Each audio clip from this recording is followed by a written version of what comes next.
Baseado na estrutura dos açúcares glicose e frutose, assinale o que for correto. 01. Ambos os monossacarídeos não apresentam isomeria ótica. Qual que é a condição para uma molécula apresentar isomeria ótica? Ela tem que possuir pelo menos um carbono assimétrico ou carbono quiral. A condição para que um carbono seja quiral ou assimétrico é que ele seja um carbono que apresente apenas ligações simples e ligado a 4 radicais orgânicos diferentes. Então aqui no caso o R1 tem que ser diferente do R2, que tem que ser diferente do R3 e por sua vez diferente do radical R4. Todos eles têm que ser diferentes entre si. Se a gente olhar nessas duas moléculas, vários carbonos são assimétricos. Se você pegar esse carbono aqui, por exemplo, ele está ligado a um hidrogênio, que não é representado na fórmula, ligado aqui para cima com a hidroxila, para a esquerda com esse grupamento e para a direita com todo esse grupamento, o que faz com que esse carbono seja simétrico. E aqui também há outros carbonos assimétricos, assim como na outra molécula. Então a sua alternativa é falsa. Ambas elas apresentam carbonos assimétricos, consequentemente apresentam isomeria ótica. Então a alternativa 01 é falsa. 02. Trata-se de moléculas solúveis em água. A água ela é um composto polar. Então, para alguma coisa ser solúvel em água, essa coisa tem que ser polar também. No caso, tanto a frutose quanto a glicose apresentam vários grupamentos aqui que são eletronegativos. No caso aqui, os grupamentos hidroxila.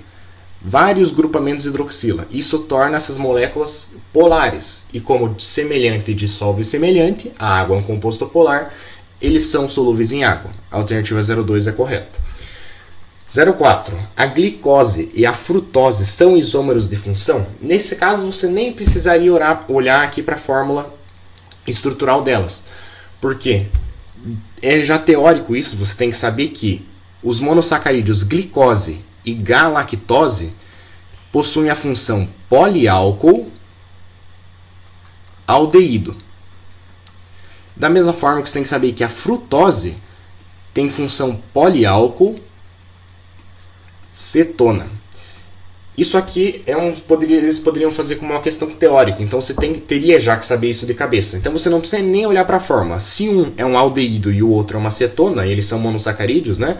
No caso aqui de 6 carbonos, eles são isômeros de função. Um é um aldeído, outro é a cetona. 04 correto.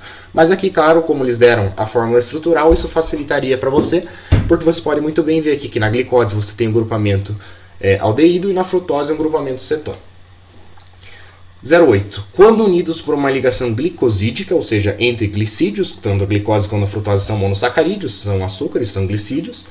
Então, reação entre eles forma uma sacarose. Isso aqui também é uma questão teórica, porque eu posso fazer as reações entre os monossacarídeos. No caso, reação de glicose com outra glicose forma um disacarídeo chamado maltose. Reação de glicose com frutose forma um disacarídeo chamado sacarose. Reação de glicose com galactose forma o disacarídeo lactose. E a maltose ainda ela pode reagir várias vezes com ela mesma, formando um polímero chamado amido. Tá? No caso aqui, a alternativa está perguntando da reação entre a glicose e a frutose. Então, glicose mais frutose forma a sacarose. A alternativa 08 é correta. A respeito das funções orgânicas oxigenadas, assinar o que for correto. 1. Etanoato de benzila é um éster? Correto, só pela terminação. Algo que é ato de ila é classificado como éster. 2. 2-metilbutanal é um álcool? Falso. A terminação al se refere a aldeído. A terminação de álcool é a terminação ol. 02 falso. 04. Propanoato de potássio é uma cetona? Falso também. Terminação de cetona é ona. Essa terminação aqui, propanoato de, daí no caso um metal aqui, por exemplo, é um sal de ácido carboxílico. Nesse caso aqui, como é um composto diferente até para parecer alternativa, ele fez a reação do ácido propanóico, CH3, CH2, C-O, OH, com hidróxido de potássio. Essa reação é uma reação de neutralização, né? Aqui é um ácido carboxílico e aqui é uma base. O resultado dessa reação vai ser o composto propanoato de potássio, que tem fórmula aqui C-O-O-K, propanoato de potássio e uma molécula de água. Então isso aqui na verdade não é uma cetona, é um sal de ácido carboxílico. 08. Hidroxibenzeno é um fenol? Sim, né? É um outro nome para o fenol que a gente dá, o fenol simples, o fenol comum. Então o fenol ele é um anel benzênico ligado a uma hidroxila. A gente chama isso aqui só de fenol ou ainda hidroxi, por causa da hidroxila, hidroxibenzeno. Uma hidroxila ligada diretamente no anel aromático é classificada como um fenol. Então 0,8 correto. Sobre isomeria, assinale o que for correto. Só lembrando lá que isômeros são compostos com a mesma fórmula molecular, mas apresentam alguma coisa diferente. 0,1. Isômeros de cadeia são compostos que apresentam a mesma fórmula molecular e a mesma função, mas diferem no tipo de cadeia carbônica. O próprio nome está dizendo isso, né? Isômeros de cadeia, cadeias diferentes. Um exemplo aqui seria o composto ciclopropano e o composto propeno. Um tem cadeia fechada e o outro tem cadeia aberta. 0,1 correto. 0,2. Isômeros de posição são compostos que apresentam a mesma fórmula molecular e a mesma função, mas diferem na posição de um átomo ou grupo de átomos ou ainda na posição da insaturação. Também aqui está dizendo o próprio nome já facilita, né? Isomeria de posição, então, eu tenho um grupo, por exemplo, que muda de posição. Um exemplo aqui seria esses dois compostos aqui, que tem a função álcool. Um aqui, a hidroxila, está no carbono 2 e o outro aqui no carbono 3. Muda a posição delas, isomeria de posição. 0,4. Isômeros de função são compostos que apresentam a mesma fórmula molecular, mas apresentam funções químicas diferentes. Também o nome aqui já diz, né? Então, um exemplo seria o composto acetona ou propanona e o composto propanal, que é um aldeído. Então, aqui uma acetona e um aldeído. Mesma fórmula molecular, mas funções químicas diferentes. Isso é isomeria de função. 0,8. Tautômeros são isômeros de função que coexistem em equilíbrio numa solução, transformando-se um no outro através do rearranjo molecular. Essa alternativa está correta. Existem dois tipos de tautomeria, a tautomeria aldoenólica e a tautomeria cetoenólica. No caso, esses compostos eles realizam equilíbrio químico com enóis. Então, eu vou pegar o exemplo aqui do composto propanal. Então, aqui a carbonila, né, aldeídica. Esse aqui é o propanal, ele é um aldeído. Ele fica em equilíbrio químico com um outro composto, que é um enol. No caso, o que acontece? Essa dupla ligação vem para baixo e esse hidrogênio vai para o oxigênio. Dessa forma, o composto resultante aqui vai ser esse aqui. Então perceba que esses dois compostos eles ficam em equilíbrio químico, há um rearranjo molecular. Esse aqui eu tenho uma hidroxila ligada numa insaturação, isso torna ele um enol, e aqui eu tenho um aldeído. Isso, então eles colocou aqui, né? Tautômeros são isômeros de função. Não é bem isso, né? Tanto que a gente chama a tautomeria de um tipo de isomeria. Então eu vou colocar entre aspas aqui isômeros de função, porque isomeria de função a gente já falou na alternativa 0,4. Mas você poderia, de certa forma, considerar, né? Um é um enol, o outro é uma cetona. São funções diferentes, mas nesse caso, como é um equilíbrio químico, a gente chama de tautomeria. Então essa alternativa 0,8 está correta. Considere os reagentes empregados e os produtos gerados nas reações de substituição no benzeno relatados a seguir e assinale o que for correto.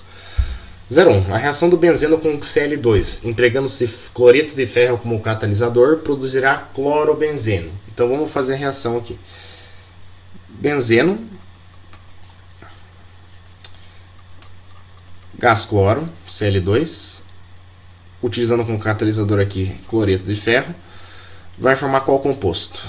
Nesse caso aqui, uma reação de substituição. O hidrogênio aqui, que está escondido no benzeno, ele vai aqui para o Cl e o Cl entra no lugar do hidrogênio. Então vai formar esse composto aqui, um anel aromático substituído com um cloro, mais HCl. Ele falou que vai formar aqui o clorobenzeno, 0,1, correto. 0,2. A reação do benzeno com cloreto de metila e a LCl3 como catalisador, no caso o cloreto de alumínio, produzirá fenilmetilcetona. Vamos fazer a reação aqui da mesma forma. Então, anel benzênico vai reagir com cloreto de metila, CH3Cl, AlCl3 de catalisador. Nesse caso, quando tem um halogênio ligado a um radical orgânico, quem substitui é o radical orgânico. Então, o radical orgânico entra e sai o hidrogênio. Nesse caso, vai se formar o composto aqui. Como eu falei, vai substituir um grupo CH3 e se formar como subproduto aqui, no caso, HCl. Esse composto, CH3 ligado ao benzeno, a gente chama de tolueno ou metilbenzeno. Ele falou aqui fenilmetilcetona. Fenilmetilcetona, se você quiser fazer a fórmula, é essa aqui. Eu tenho, para um lado, um grupamento metil e para o outro eu tenho um grupamento fenil. O fenil nada mais é do que um anel aromático, né, diretamente ligado aqui. Então, fenilmetilcetona. Esse aqui é o composto, né? Fenilmetilcetona. Nada a ver com o composto que ele falou que formou, que é o tolueno. Então, a 02 é falsa. 04. A reação do benzeno com uma mistura de ácido nítrico e ácido sulfúrico concentrado produzirá o nitrobenzeno.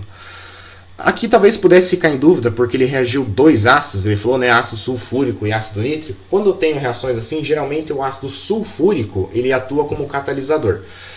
Então, quem vai reagir de fato aqui é o ácido nítrico. Então, se eu fizer a reação aqui, anel benzênico, mais ácido nítrico é HNO3. Para facilitar, eu vou escrever com uma hidroxila separada. Vou escrever OH-NO2.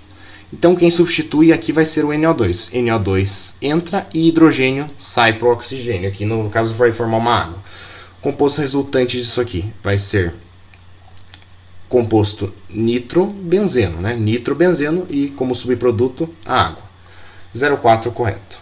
Né? E aqui, como eu falei, né, representei com uma seta e o H2SO4 como catalisador. Por fim, alternativa 08. A reação do benzeno com o ácido sulfúrico concentrado sob aquecimento produzirá o ácido benzeno sulfônico. Agora aqui não tem erro, é só o ácido sulfúrico reagindo.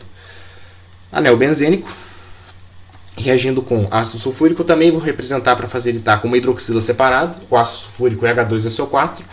Eu vou representar como sendo OH, SO3H. Entra o grupo SO3H e sai um hidrogênio. Composto que vai resultar aqui, ele falou sobre aquecimento, né? Então um triângulo. Ácido benzeno sulfônico, que é justo isso aqui mesmo. É um SO3H ligado no anel aromático, ácido benzeno sulfônico. E subproduto aqui seria a água. Então a alternativa 08 está correta. Com relação a reações orgânicas, assinale que for correto. 1. Reações de adição são reações em que duas moléculas se associam, originando uma única molécula.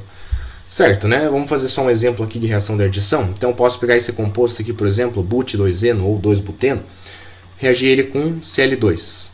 Nesse caso aqui, a ligação π, ela se rompe, então abre uma ligação para cima e uma ligação para baixo. O composto resultante aqui seria 2,3 diclorobutano.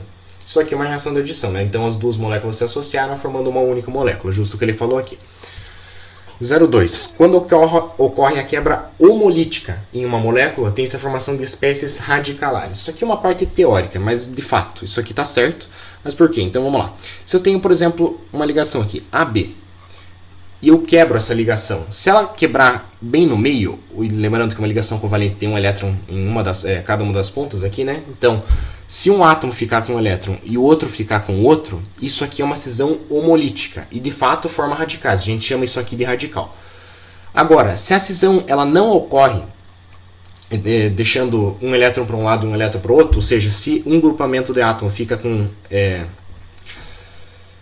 o par de elétrons, daí isso é chamado de cisão heterolítica. Então, supondo aqui que o A fique com o par de elétrons e o B sem nenhum. Isso aqui é uma cisão heterolítica. Então, nesse caso, o 02 está certo. De fato, a cisão homolítica forma espécies radicalares. 04. Reações de eliminação. São reações em que um átomo ou grupo de átomos é substituído por outro átomo ou grupo de átomos. Não, né? Reações de substituição. É isso aqui que ele falou, né? Ele está falando de ser substituído. São reações de substituição, não de eliminação. A 04 está falsa. Reação de eliminação é quando eu tenho a eliminação de um grupo de átomos. Então eu vou dar um exemplo aqui, se eu pegar a molécula de etano, que é o hidrocarboneto saturado de 2 carbonos. Eu posso fazer uma reação de eliminação e eliminar esses 2 hidrogênios, por exemplo, se eu colocar nas condições adequadas. Nesse caso, o composto resultante seria o eteno, e como saiu o H2, né, sai aqui, como eu falei, gás hidrogênio. Isso aqui é um exemplo de reação de eliminação. Reações de substituição são aquelas que eu mostrei na questão anterior. 08. Um eletrófilo é uma estrutura que ataca centros de baixa densidade eletrônica. Isso aqui está falso. Por quê? Então vamos lá. Isso aqui você pode ver pela palavra eletrofilo. O que é filo? Isso aqui é filia. Filia é atração. Atração por elétron.